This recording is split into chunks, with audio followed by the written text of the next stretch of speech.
Olá, está no ar o Porto Alegre em Debate. Diante da crise política nacional, muito tem se falado no combate à corrupção. No entanto, ao mesmo tempo em que se cobra um país mais ético, parte da população tem dificuldade em acabar com aquelas contravenções do cotidiano. No programa de hoje, nós vamos analisar o impacto destes pequenos delitos no dia a dia da nossa sociedade. Para isso, os nossos convidados são o professor cientista político Maurício Moia e também o presidente do Observatório Social de Porto Alegre, Diogo Chamum. Senhores, sejam bem-vindos aqui ao nosso programa, sejam bem-vindos ao Porto Alegre em Debate. Obrigado. A você de casa, obrigado pela sua audiência. Começo aqui com o professor Maurício Moia, cientista político. Professor, só para citar alguns desses pequenos delitos aí, para que a gente possa já dar sequência ao nosso debate. Por exemplo, furar a fila, comprar aqueles produtos falsificados, estacionar em vaga de idoso ou deficiente físico, falsificar a carteira estudantil, a declaração errada do imposto de renda, aceitar o troco acima do valor correto, fazer gato na TV a cabo, usar a rede social para burlar a lei seca, a balada segura. São alguns dos delitos, alguns dos pequenos delitos que muitas vezes eles acabam se tornando, fazem parte do nosso cotidiano e muitas vezes as pessoas acabam não se dando conta de que isso está errado, evidentemente. Professor, como é que essa pequena corrupção ela pode ser a causa da grande corrupção? Mais uma vez, seja bem-vindo. Muito obrigado. Olá, Cleiton. Olá, telespectadores. Olá, professor. Eu não diria que são a causa, mas eles são também um outro sintoma, acho que, do mesmo tipo de comportamento, que é, digamos, eticamente permissivo. Né? O Sérgio Buarque de Holanda já falava que o brasileiro é um homem cordial. Isso foi lá no livro dele, Raízes do Brasil, e isso foi, de certa forma, interpretado como cordial, como algo cavalheiresco, quando na verdade tem a ver com o coração, com a emoção e menos com a razão. Então acho que isso tem um pouco a ver com esse comportamento, digamos, assim, pouco ético, ou de baixo valor ético, nesses pequenos delitos, ou no chamado jeitinho brasileiro, né? Então acho que isso é até bem conhecido, até como uma característica do brasileiro, algo do jeitinho, né? O que a gente pode parecer a primeiro momento que é uma coisa até meio engraçada, jocosa, mas eu acho que tem sim digamos, esse efeito colateral grave de ser permissivo para a corrupção, né? Acho que, como você falou, são pequenos delitos abrem a porta para tolerância para grandes delitos. Então, eu acho que esse tipo de comportamento tem sim, digamos que é um dos grandes males mesmo da sociedade brasileira, é essa, digamos, tolerância às pequenas, como falou, contravenções ou pequenos delitos. Quantas pessoas a gente não conhece que fazem o gasto da TV a cabo, ou que já pagaram para não tomar uma multa no trânsito, né, já tentaram corromper um policial federal para não tomar uma multa. Então, acho que isso é realmente um problema grave. Tem uma pesquisa que é feita rotineiramente, chama Pesquisa Social Brasileira, e lá entre as perguntas tem um conjunto de perguntas que é sobre o jeitinho. E eles procuram saber, nessa pesquisa, eles enumeram uma série de situações, como você fez aqui, e perguntam para as pessoas se elas acham que isso é corrupção, jeitinho ou favor. Como, por exemplo, guardar lugar na fila para alguém. É favor, jeitinho ou corrupção? Né? Então, e aí você vê como... E aí o resultado é que isso é muito variável. Ou seja, tem gente que há brasileiros que acham que qualquer digamos, desvio ético já é corrupção, e tem outros que toleram grandes desvios, ainda acham que é favor ou mesmo jeitinho. Ou seja, se não estamos tão mal como se fosse todos toleram o jeitinho, mas há uma grande parcela da população que é bastante tolerância a esse jeitinho, que ora pode ser corrupção, ora pode ser apenas um favor. E acho que isso essa linha que é tênue, acaba demonstrando essa, digamos, e eu acho que, para finalizar minha fala, uma certa falta de civilidade, um déficit, não uma falta, um déficit de civilização que tem a sociedade brasileira, de aceitar esse jeitinho em seu benefício, sem perceber que esse seu benefício momentâneo é um prejuízo social no futuro. Porque esse é o problema. A gente troca esse jeitinho, essa tolerância a esses pequenos desvios éticos, que representam um ganho pessoal, individual, imediato, em prejuízo do não tão visível, né, de um bem público, do bem coletivo no futuro, né? Então eu acho que você aceitar, você fazer o gato, é você reconhecer, você está deixando de pagar imposto, que no limite voltaria para você, deveria voltar, né? Ou você está dando um exemplo, o seu filho vai saber que você está fazendo um gato ali, então ele já está convivendo com algo irregular, ou seja, essa questão não só do prejuízo econômico ou do ganho econômico, tem um valor simbólico que é fundamental nessa questão, né? Então acho que esse problema é algo que tem a ver com a nossa educação e precisa realmente ser mais abordado. Aquela questão, né, professor, de que daqui a pouco acaba indo na onda, né? Se, todo mundo está fazendo, eu vou fazer também, né? Não vou ser o Joãozinho do passo certo, né? Daqui a pouco ele pensa assim, né? Isso acaba acontecendo também, né? Quando isso que deveria ser valorizado. Manter a linha deveria ser valorizado, né? E não ridicularizado. Isso. Acaba pensando que está fazendo errado quando está fazendo certo, né? Exatamente. Perfeito. Conversa agora também aqui, presente no estúdio, o presidente do Observatório Social de Porto Alegre, Diogo Chamum, também seja mais uma vez aqui bem-vindo ao Porto Alegre em Debate. Queria que o senhor inicialmente desse uma pincelada, né, do que se trata o Observatório Social, né, para que a gente possa também entrar um pouquinho nessa questão das pequenas corrupções aí do dia a dia. Olá, Clayton. Primeiramente, saúdo também você e o professor. E também parabenizo pelo tema, porque isso é uma das bandeiras que a gente tem levantado, essa questão da ética, que para mim, sim, é a origem desta corrupção, seja dos pequenos delitos ou dos delitos maiores, esses que permanentemente insistem em ficar na mídia. Mas o Observatório Social de Porto Alegre, ele é uma associação civil, que ele atua em ambiente municipal, então o nosso é de Porto Alegre, que seguem as regras do Observatório Social do Brasil. Hoje nós temos em torno de 110 observatórios espalhados por todo o Brasil. Aqui no Rio Grande do Sul, além do de Porto Alegre, nós temos mais 6 observatórios criados. E ele atua em duas frentes, são 2 eixos principais.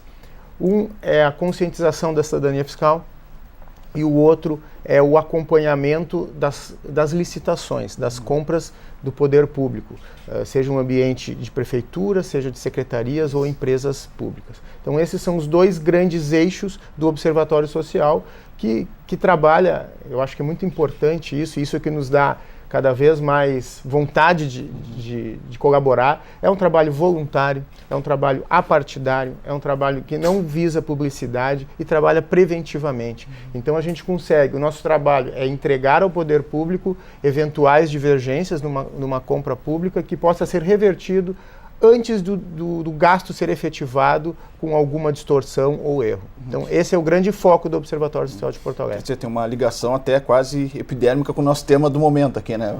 Uma ligação assim, bem forte, né? Direta, porque esse até isso nos motiva, porque eu acho que o momento é adequado para isso. Eu acho que a sociedade, apesar de ainda incorrer em vários desses pequenos delitos citados na abertura do programa, ela está despertando para o debate. Então, movimentos, a rede social acho que ajuda muito, porque facilita a comunicação, essas saídas à rua, eu acho que é um momento adequado. A estrada, o caminho é extremamente longo, a gente está numa fase ainda, acho que de assimilação, porque a nossa cultura, ela é muito problemática, porque as coisas erradas são tidas como certas, tamanha é a repetição, a reincidência delas da maneira que elas acontecem. A própria, que você falou por muito tempo, algum tempo atrás, né, a lei de Gerson, né, essas questões aí. Pois é, Clayton, eu tenho uma bronca com isso, porque lá nos inícios dos anos 70 se fez uma propaganda de um cigarro, trazendo uma referência do momento, um jogador de futebol tricampeão mundial, trazendo a vantagem tirar vantagem em tudo como sendo um grande diferencial, que no entanto isso é um problema. A vantagem ela vem precedida de geralmente uma situação, se não ilícita, imoral. Então furar uma fila, guardar lugar na fila, comprar CD pirata, isso é uma coisa instituída que não está certo. Mas aí, como nós somos da área tributária, e hoje eu sou presidente do Observatório Social de Porto Alegre, por ser presidente do SESCOM, que é o Sindicato das Empresas de Serviços Contábeis, Assessoramento, Perícia, Informações e Pesquisas, então a gente atua na área tributária. E aí nós sabemos dessas ilicitudes tributárias por parte das empresas, né, a sonegação, somos totalmente contrários, mas também a gente tem que ver o lado, a contrapartida do Estado, que isso não ocorre. Então, se nós tivéssemos uma justiça tributária, uma justiça social, esses valores, sem sonegação, vivendo no mundo ideal, eles seriam revertidos com muita qualidade para a sociedade. E essa qualidade se reverteria num serviço que dispensaria a contratação, por exemplo, de uma forma particular, de uma saúde, de uma segurança, educação. Então, hoje, isso é um ciclo vicioso, onde as partes estão erradas e a gente precisa corrigir isso dos dois lados. Seja do lado da área da iniciativa privada, com a não sonegação, e eu estou falando de uma área muito específica, porque você citou vários pequenos delitos, também para ter essa contrapartida e aí sim a gente ter uma sociedade melhor, mais justa. Perfeito. Pegando o gancho até aqui do presidente do Observatório Social, professor, traz essa questão de uma justiça, o professor que o presidente colocou no âmbito do que ele trabalha, dessa questão fiscal. Mas falando sobre as instituições mesmo, essas brechas que as instituições acabam deixando, pergunto ao senhor se no dito popular, aquela ocasião acaba fazendo o ladrão, ou isso está no DNA mesmo, professor? Até o senhor já falou um pouquinho sobre isso na abertura aí, né? Na verdade, eu acho que, como eu disse, acho que esse é um traço da cultura brasileira que essa questão do jeitinho, acho que é algo que, assim como não foi construído da noite para o dia, também não vai ser modificado da noite para o dia. E também não vai ser modificado espontaneamente sem que haja nenhuma, né, digamos, um movimento ou, digamos, um desejo direto da sociedade, das pessoas nesse sentido. Né? Então, eu acho que esses grandes escândalos que nós temos visto recentemente, a gente deve vê-los como, na verdade, eles não são a ponta do iceberg, porque são enormes, são eles mesmos um iceberg, mas eles são só um efeito grandioso, né, de uma cultura que é realmente permissiva. Então, eu acho que quem viajou para fora do país e foi para países da Escandinávia, onde esse sentimento, eu acho que quem está falando de jeitinho, o que seria o oposto do jeitinho, dessa tolerância a desvios éticos? Seria algo um comportamento mais regrado, digamos, mais civilizado, no sentido de seguir as regras sociais, e não as regras sociais apenas as leis, o comportamento social, né, é desejado. Então, a gente vê que a fila é respeitada, muitas vezes você se levanta do ponto de ônibus ou de um banco de praça e esquece sua sacola ali, às vezes, assim que você levanta, 5 segundos depois, alguém te entrega a sacola e falou que você esqueceu. Ou então, quando você se lembra, 2 horas depois, você volta lá na praça, está lá. Está lá ainda a sacola. O telespectador pode perguntar para quem já viajou e já passou por algo assim. Isso acontece. E é mais comum do que no Brasil. No Brasil, você já esperaria, você volta lá, não tem mais sacola. Se tem a sacola, não tem mais nada dentro. Né? Então, eu acho que esse traço de reconhecer o outro, né? Como, né? Colocar assim, valorizar o outro, o cidadão, assim, não ser apenas um indivíduo, pensar em você como um indivíduo de querer levar vantagem sobre todos os outros. Perceber que dar vantagem para o outro é ter vantagem para si no futuro. Né? Digamos, você, em vez de mexer na sacola, ficar de olho, a sacola que foi esquecida, assim que o cara levanta, vai lá e xereta na sacola, não. Isso você ganha imediatamente, mas a sociedade perde com esse comportamento. Se você levanta e devolve a sacola, o que você ganhou? Naquele momento pode ser um obrigado apenas. Mas amanhã pode ser você. Exatamente. Mas amanhã, se esse comportamento for disseminado, amanhã é a sua sacola que volta. Então, acho que tem um grande filósofo, um dos maiores de todos, o Immanuel Kant, um dos seus argumentos centrais, dizia: qual é o comportamento o melhor comportamento para o ser humano em qualquer situação? Ele dizia: é aquele que ele deseja que o outro tenha quando estiver naquela situação. Então, você tem que se comportar como você espera que o outro se comporte quando estiver naquela situação.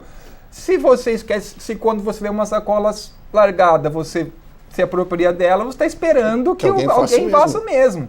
Então você vê como esse traço não é uma característica individual, é uma característica cultural, e como isso seria benéfico a essa modificação. Mas isso leva tempo e não dá para jogar isso apenas para a escola.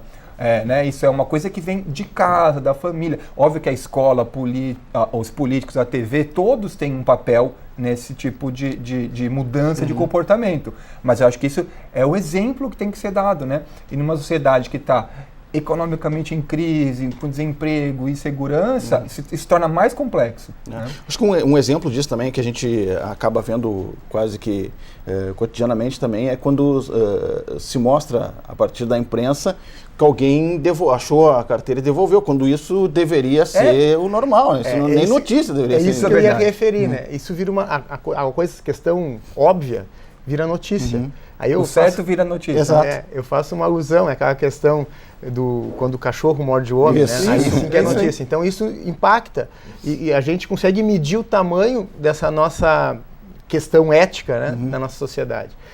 Clayton, eu tenho defendido uma bandeira e pretendo levar adiante, usando nossos meios aí pelas entidades que a gente lidera, que eu entendo que a nossa crise hoje, muita gente fala em política, crise financeira, que são reais, né, a gente percebe, mas acho que a origem é a crise ética. E a ética tem que ser trabalhada. É evidente que isso inicia dentro das famílias, mas a gente pode ter ferramentas e caminhos como a escola para auxiliar. Eu estou levantando uma bandeira de se criar uma disciplina de ética desde a origem, da pré-escola ou do início do ano escolar, para poder disseminar isso, para as crianças crescerem sendo normal.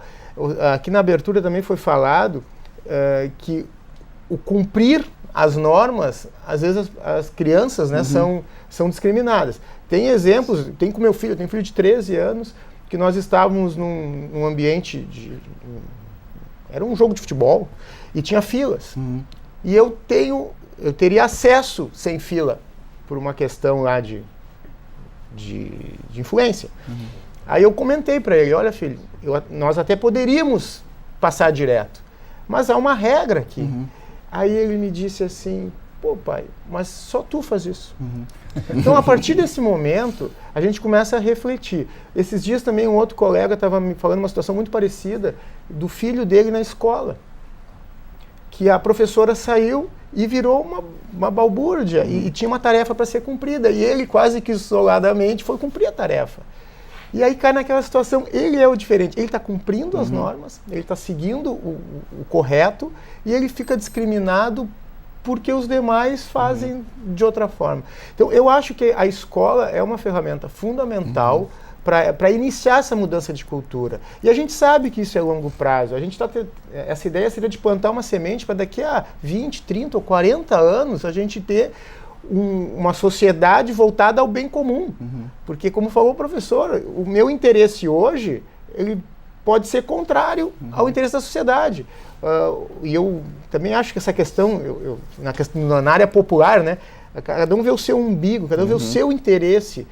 Não funciona assim, porque é questão também de comprar um CD pirata. Eu estou economizando qualquer equipamento pirata, eu estou economizando naquele momento, mas eu estou trazendo um prejuízo enorme para toda a sociedade, porque isso é um ciclo. Estou numa cadeia por trás. Evidente, esse valor, se não for pirata, vai circular como um imposto, vai para o poder público, vai ser investido, volta para a sociedade, e isso vai formando um ciclo, nesse caso, virtuoso.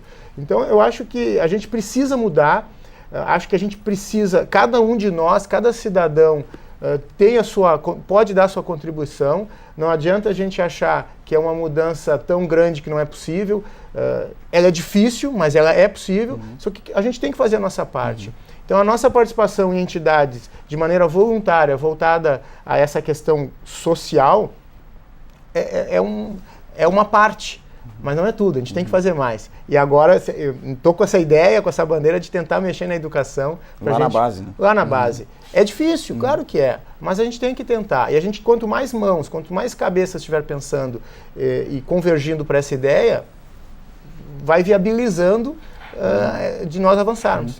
Porque eu acho também, né, professor, que tem uma dificuldade nessa questão, tem essa questão cultural, mas essa dificuldade de mudança também, porque daqui a pouco a pessoa olha no noticiário ali, cada dia uma notícia de corrupção, são milhões e milhões se esvaindo, indo ralo abaixo aí, e aí a pessoa acaba pensando, quase que uma desilusão, se os caras estão fazendo isso lá, aqui que tem o furar fila ali, que tem, isso não é nada diante mas essa eu acho que é uma dificuldade nesse processo também, né? Esse reflexo, assim, né? Sim, eu acho que são dois exemplos do mesmo, digamos, do mesmo fenômeno, que, digamos, que é uma separação do indivíduo e da sociedade. O indivíduo não se vê, ou não vê a sociedade como algo onde ele está inserido e que traz benefícios para ele. Ele tenta sempre tirar as suas vantagens. Então, o indivíduo, quando participa diretamente com o funcionário público, ou mesmo ou assessor, ou político, quando ele ascende a uma posição de poder, ele quer, além de exercer o poder e as responsabilidades naquele cargo, ele quer tirar mais vantagens ainda. Então, isso realmente passa um exemplo para o cidadão comum de que é assim que se comporta. Se as autoridades, se quem está num cargo mais hierarquicamente superior se comporta assim, ele também se comporta assim. Então, de fato, isso é um péssimo exemplo. Mas, por outro lado, se esse comportamento, quando essas grandes corrupções, a gente estava acostumado a vê-las passarem impunes. Isso está, aos poucos, está mudando. Isso demora, mas, de fato, isso acho que é um outro exemplo. Veja, eles são punidos, estão sendo punidos, serão punidos, assim esperamos. Então, acho que isso é um passo muito importante nessa direção. Mas eu volto ao ponto, é a questão, acho, do indivíduo perceber que ele ganha ao agir em prol do coletivo, né? Digamos, quando as pessoas vão à praça, tem uma praça na frente de casa, aí no domingo à tarde vai toda aquela família, e depois, quando eles vão embora, o lixo fica lá. Tem lixeira em volta da praça, mas são poucos que recolhem. E aí, quando alguém recolhe, ele fala, deixa aí, depois alguém pega. Alguém pega, né? Alguém vai fazer. Como assim? Sim, alguém quem? Alguém quem pega? Se você só nega o imposto, quem vai vir pegar? Aí não vai ter lixeiro, vai vir pegar. Então, a gente não percebe que isso é um ciclo. É um ciclo. E que, ao mesmo tempo, se ninguém pegar, ninguém paga imposto, e daí ninguém recolhe, vamos viver numa praça suja. Quando que o outro lado se todos pegarem o seu, todos limpam só um pouquinho, e no outro dia a praça está totalmente limpa. Então, acho que são passa por aí, essas pequenas atitudes, se o exemplo, como você falou, o exemplo dessas grandes corrupções, elas atrapalham ou, digamos, incentivam esse mau comportamento, esses pequenos desvios éticos, né? Eu acho que a mudança não passa apenas pelo exemplo das grandes situações, mas sim pelos pequenos detalhes, porque é ali que mora essa mudança de comportamento. Porque a mudança de comportamento é quando você recolhe as fezes do seu cachorro sem ninguém estar olhando, simplesmente porque é isso que deve ser feito. Não é porque tem alguém olhando, alguém te fiscalizando. Não, é porque é isso que deve ser feito. É uma coisa básica, simples, que vai custar 20 segundos. Né? E é o que deve ser feito. Simples assim. Não lhe custa nada. Agora, se não for feito, para a sociedade pode custar muito. Né? Então, acho que são esses pequenos, nessa mudança de comportamento diária, pequena, que vai ser, digamos, nascer uma cultura menos permissiva a esses desvios éticos. Perfeito. A gente vai fazer um breve intervalo, nós estamos conversando aqui sobre as pequenas corrupções do dia a dia, fazendo uma análise de como isso acaba impactando no cotidiano da sociedade. A gente vai fazer um breve intervalo, voltamos em seguidinha. Fica aí, a gente já volta.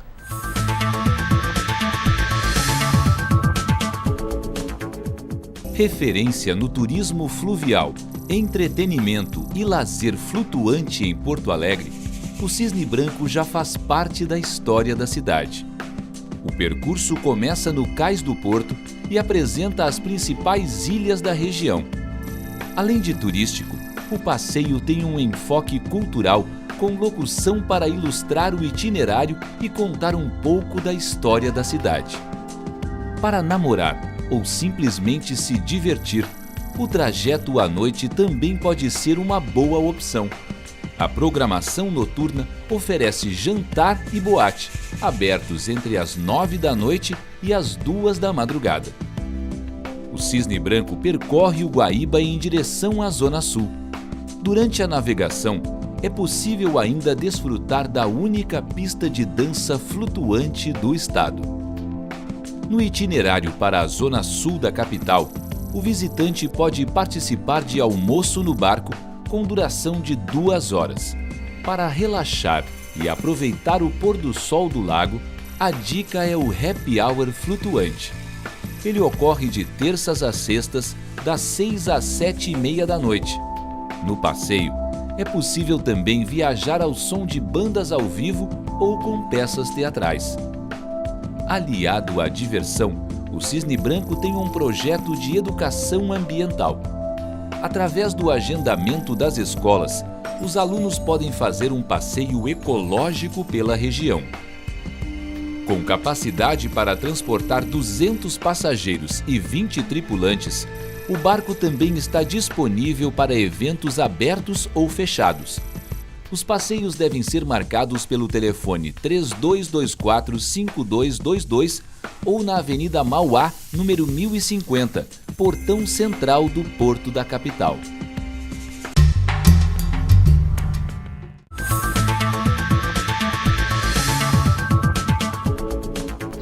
Estamos de volta com o Porto Alegre em Debate. No programa de hoje nós estamos tratando sobre as pequenas corrupções do dia a dia, os pequenos desvios e os seus impactos na nossa sociedade, no cotidiano da nossa sociedade. No final do bloco anterior, o professor Maurício Moya falava sobre essa questão citou o exemplo bem prático, né, da questão do lixo nas praças, né, que deveria ser automático, a pessoa ir lá, terminou, vai embora, pega o seu lixo, recolhe, mas acaba deixando ali naquele pensamento de que alguém vai fazer esse trabalho aí. Começo esse bloco perguntando ao senhor também, porque muitas vezes a pessoa faz isso, mas de olho na questão da punição, vai doer no bolso, tem uma fiscalização, quando deveria ser automático, na verdade, né, presidente? Mas nós temos esses dois mecanismos. Que é um mecanismo também, né? Que não deixa de ser uma... Eu até, não que seja a maneira mais salutar de ser feita, Perfeito. mas é uma forma. E nós temos um exemplo que eu também já refleti algumas vezes, é a questão da embriaguez ao volante. A nossa geração, o pessoal mais antigo, nunca deu muita importância para isso. E aí, com a rigidez da fiscalização e das penalidades, hoje eu tenho uma tranquilidade que a geração do meu filho vai ser muito mais regrada naturalmente. Então, quando eles começarem a dirigir, quando eles começarem a utilizar o veículo, eles já vão estar internalizados que aquilo não pode ser feito. Que já vão ter a cultura do amigo da rodada, já vão ter a cultura do táxi. Então, eu acho que não é a maneira mais salutar. Eu acho que cada um tem seus compromissos. Essa questão do interesse comum e do seu interesse. Eu vou jogar o negócio no chão porque não tenho compromisso com nada.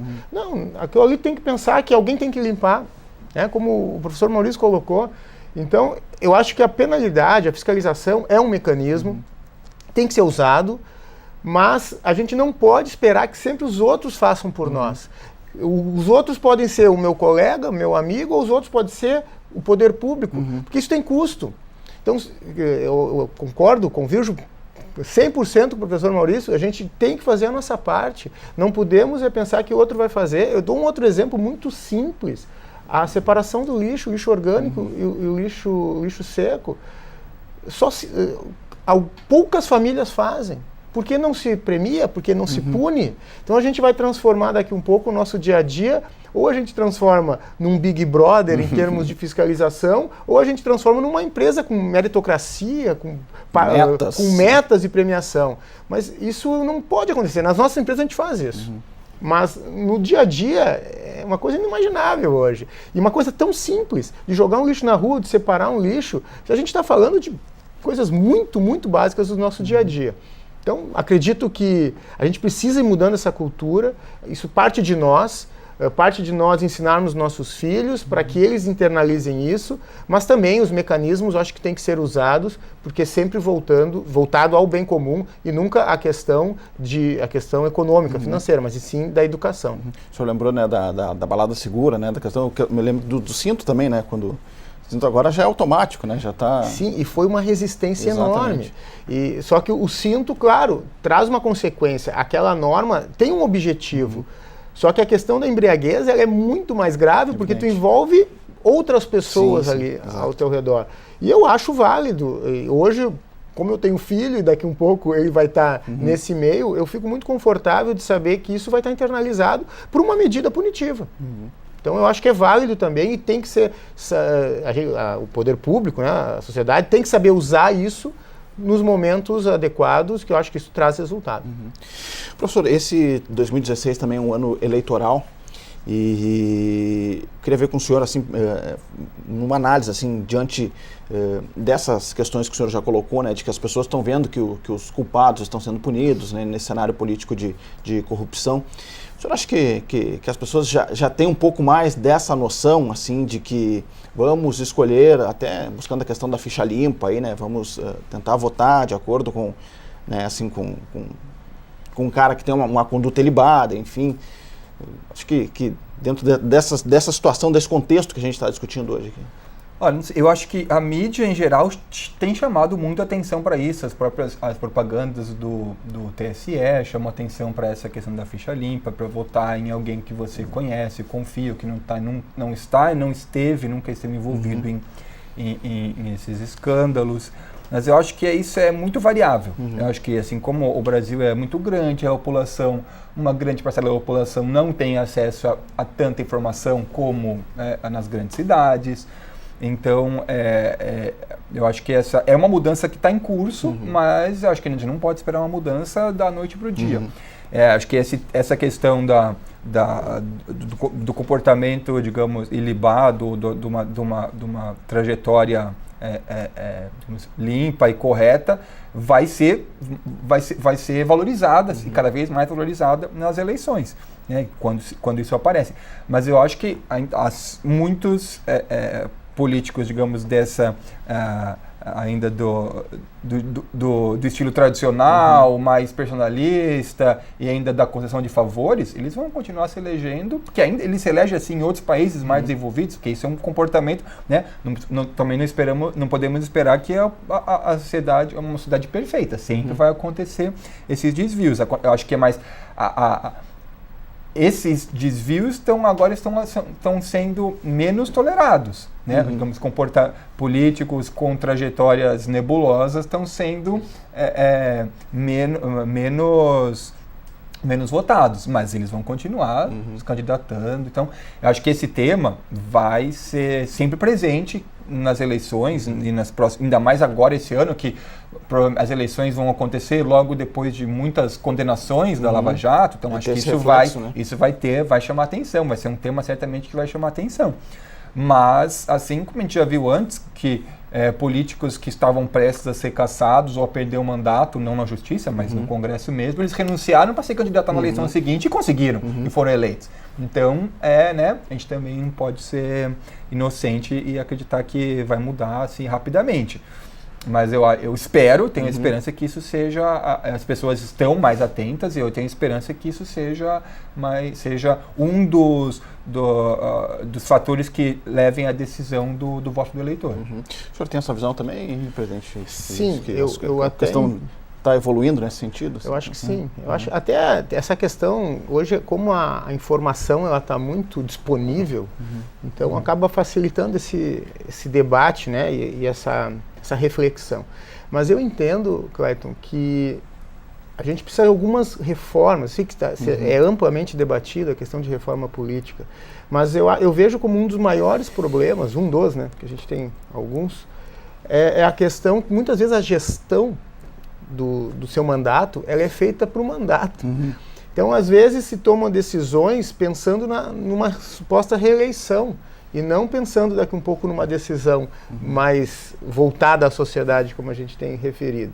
E às vezes decisões em âmbito de legislativo, que são decisões impopulares, mas necessárias, não vão adiante. Então, isso é uma situação que me preocupa demais e a gente tem, por estar envolvido nessas entidades empresariais, a gente tem tido um envolvimento, um contato com o Poder Legislativo e até com o Executivo. E a gente percebe essa trava. Então, nós temos uma série de restrições de projetos que não vão adiante por serem impopulares, mas de extrema importância para o governo, né, ou para a prefeitura. Acho também que a questão que a gente poderia melhorar um pouquinho, se a gente tivesse voto distrital, talvez a gente tivesse menos valores envolvidos, restrição de investimento e também a representatividade um pouco mais direcionada, né? Então eu acho que tem também os apoios de campanha, são essas coisas que eu entendo que a gente tinha que mexer um pouquinho, porque hoje tem grandes empresas no âmbito aí federal que apoiam os principais candidatos para ter sempre um bom relacionamento. Eu não vejo isso como salutar. Eu acho que se as empresas querem fazer apoio, acho que tinha que ter restrição, tinha que ter limitação, porque hoje em dia de eleição, em época de eleição, somos todos achacados por apoios financeiros. Então eu acho que isso é uma coisa que a gente tinha que rever. E a questão das decisões pensando na gestão e não na sociedade ou nas decisões de interesse comum. Porque acaba a eleição a cada 2 anos, né? Porque se renova. Se renova. Então, mal está dando andamento em um projeto, daqui a pouco, mas já temos que pensar naquela, né? Então, exatamente. Até trago um exemplo muito, muito recente aqui no nosso estado. O governador agora aprovou algumas medidas na questão da Previdência, a lei da responsabilidade fiscal, que elas são antipáticas, mas necessárias. Porque se tivesse sido feito há 20 ou 30 anos atrás, nós estaremos numa condição diferente na questão das finanças do Estado. Então tem que ser aprovado, tem que ser avançado. E com certeza, se ele fosse se candidatar agora para a reeleição, ele não ganharia. Perfeito. Professor, a gente também acabou já tocando em alguns pontos nessa questão de saídas, né, para essa situação das pequenas corrupções aí. O presidente aqui do Observatório Social de Porto Alegre fala de daqui a pouco introduzir a questão da ética, né, no currículo escolar. É um mecanismo também, né, professor, nesse sentido, né? Investir um pouco mais nesse debate de sociedade, de funcionamento da sociedade na própria escola, né, na base, enfim. Eu acho, sem dúvida, acho que qualquer esforço nessa direção é muito válido. Mas a gente tem que ver que a gente não pode, acho que também a gente não pode, esse é o tipo de mudança que não pode ser delegada, não vai estar, só vai mudar quando isso for disseminado.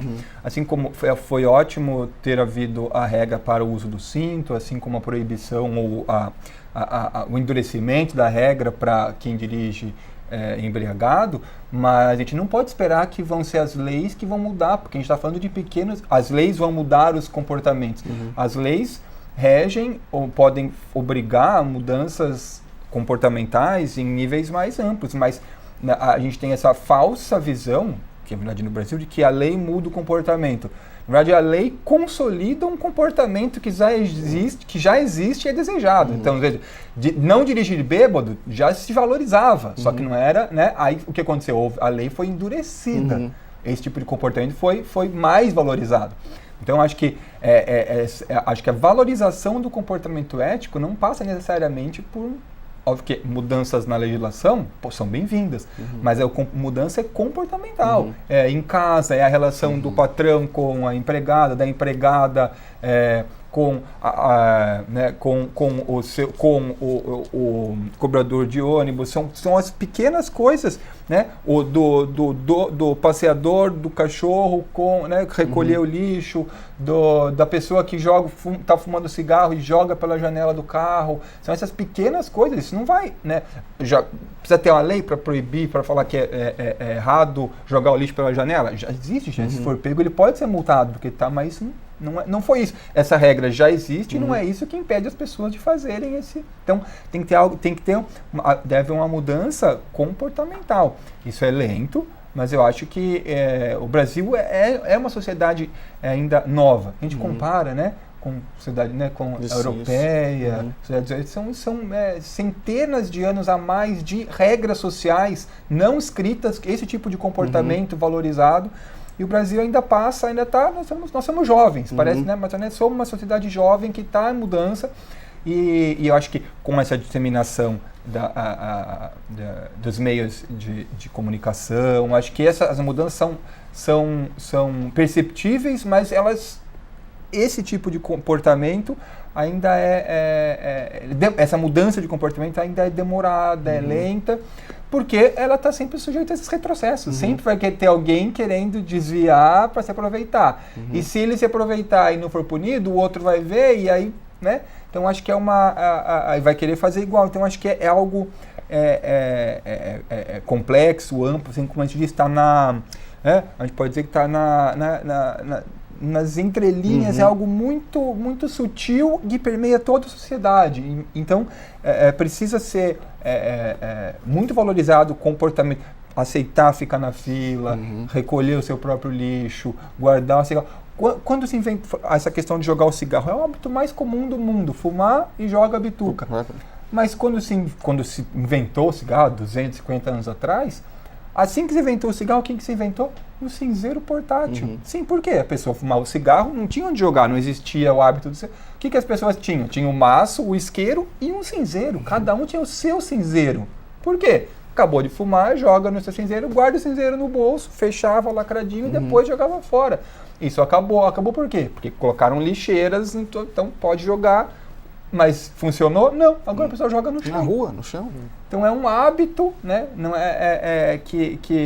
que foi modificado, então, e que só vai ser incorporado, pequenos hábitos, com pequenas atitudes, com uma pessoa, um indivíduo valorizando o outro. Não podemos esperar que a lei vai modificar ou que as regras vão modificar os comportamentos. Né? Até nesse eu sentido, queria até claro, conversar, trocar uma ideia aqui com o professor Maurício. Sim, a lei, eu concordo plenamente, mas a ideia de inserir num currículo escolar, lá na origem, sim, depende de uma lei para fazer uma mudança em todo o Brasil, mas a gente tem exemplos de ações muito pontuais que ocorrem na escola que trazem efeito. No caso específico, a escola do meu filho, eles separam óleo, aquele óleo de cozinha, e lâmpadas. Então ele corrigiu a mãe dele que aquilo tinha que ser dado um tratamento diferente. Isso é uma ação pontual, uma ação isolada.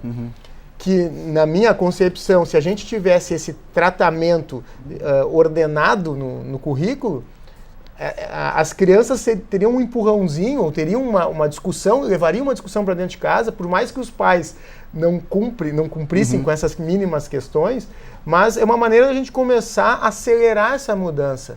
Porque se nada for feito, nada vai mudar. Isso é uma coisa que é clara, né? Então, só nesse sentido, eu acho que sim, a lei, ela só fiscaliza, né? Ou dá a regra da punição.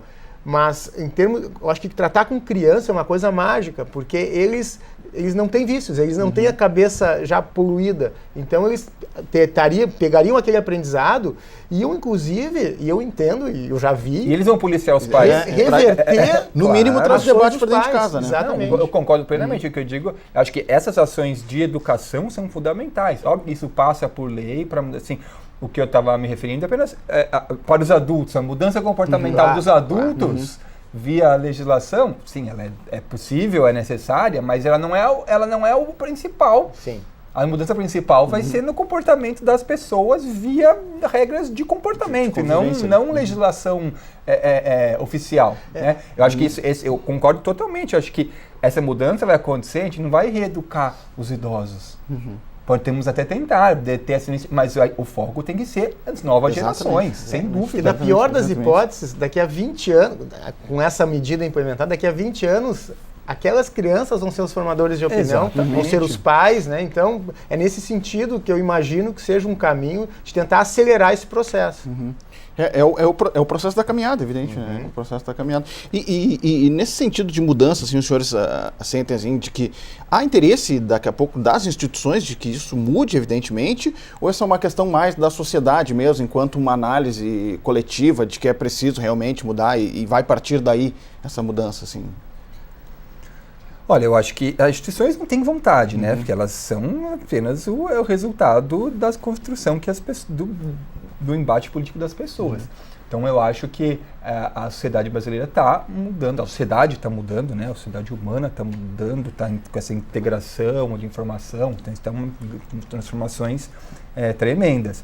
Eu acho que a questão ética é um dos pontos fundamentais e no Brasil ela chama mais atenção, porque nós somos conhecidos mesmo pelo povo do jeitinho, né? Da tolerância.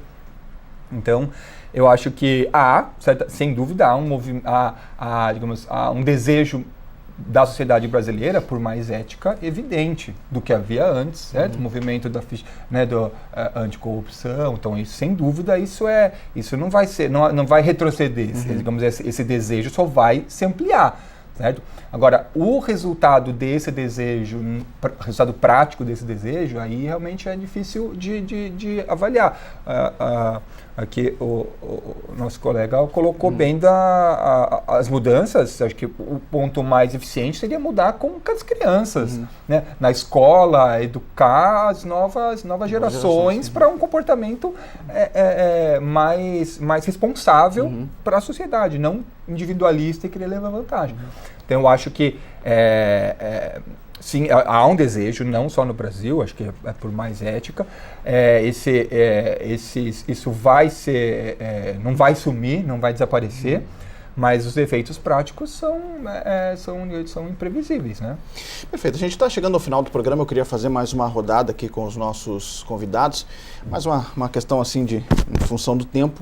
Uma participação agora bem sucinta e o poder de síntese aí, já as despedidas, né, para a gente ir encerrando o programa. Começa aqui com o presidente do Observatório Social de Porto Alegre, Diogo Chamum. Primeiramente, eu acho que esse debate ele é fantástico, ele é estratégico para que a gente possa fazer essa mudança. Então, a gente precisa, enquanto cidadão ou enquanto representante de segmentos, trabalhar muito forte isso, porque é somente com a participação de uma grande quantidade, para não dizer de todas as pessoas, que a gente vai conseguir fazer essa mudança, que no meu entender é fundamental para que a mudança de cultura no nosso país possa avançar. Perfeito. Professor Maurício Moia. Eu agradeço o convite. Eu também acho que esse é um ponto fundamental. Acho que essas pequenas mudanças no comportamento individual que vão acarretar grandes mudanças na sociedade. Então, eu acho que essa é uma questão que o telespectador deve estar atento, deve tentar modificar no seu dia a dia, saber que ser ético se pode ser no momento, no momento pode parecer ridículo, no médio e no longo prazo é o caminho adequado e é benéfico para todos. Então, vamos ser mais éticos, vamos mais civilizados, vamos pensar que na vantagem do outro e não na sua vantagem, na vantagem coletiva, né? Então, mais uma vez, obrigado pelo convite, foi um prazer. Tá certo, obrigado aos nossos debatedores, obrigado a você de casa pela sua audiência, convido você também a visitar a nossa página no Facebook. Nós voltamos no próximo programa. Um grande abraço e até lá.